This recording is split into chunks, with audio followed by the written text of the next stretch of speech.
There was definitely a cachet that came with being a Playboy bunny, especially in Chicago.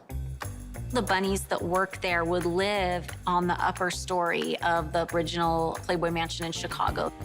They called that the bunny hutch, and the girls would kind of dorm in those rooms.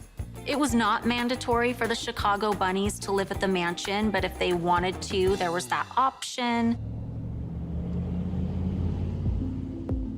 Adie realized that it was a long drive for her to go from Niles to Chicago.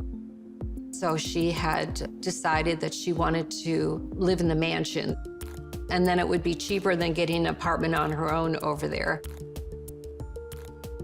The original Playboy Mansion was where Hef held all his legendary parties in the 60s and early 70s. Life at the mansion was always very exciting. The parties were fun, and they could get a little wild. When Hef throws a party, the magazine comes to life.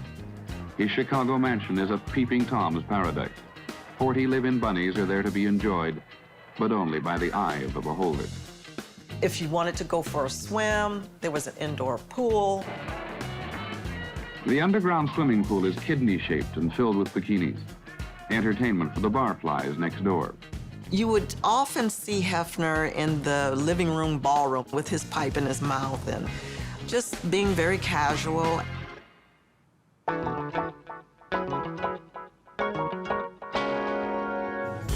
Sometimes after work, I would go there just to chill out. It was always fun. Living at the Playboy Mansion, Adie had indicated she met many famous movie stars at the time. Vic Damone, Warren Beatty. She met a lot of comedians. They always had a good time when Don Rickles came to town.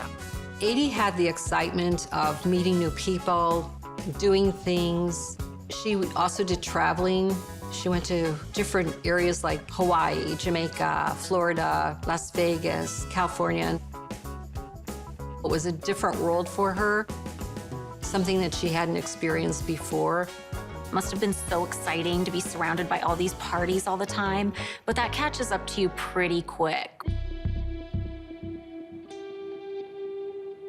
Eventually, she started to get bogged down by the day-to-day grind. I think part of it was tiredness, traveling, and dealing with people that were not always so nice.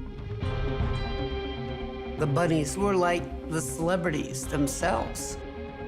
The constant parties, posing for pictures. I imagine it got very exhausting for them. It's just parties, parties, parties all the time. That can have a huge effect on your mental health. She had a lot of people that would try to take advantage of her. Living in the dormitories began to be hard. People taking her things or interested in her. Eventually, life at the mansion took its toll on Adie, and she wanted to move out.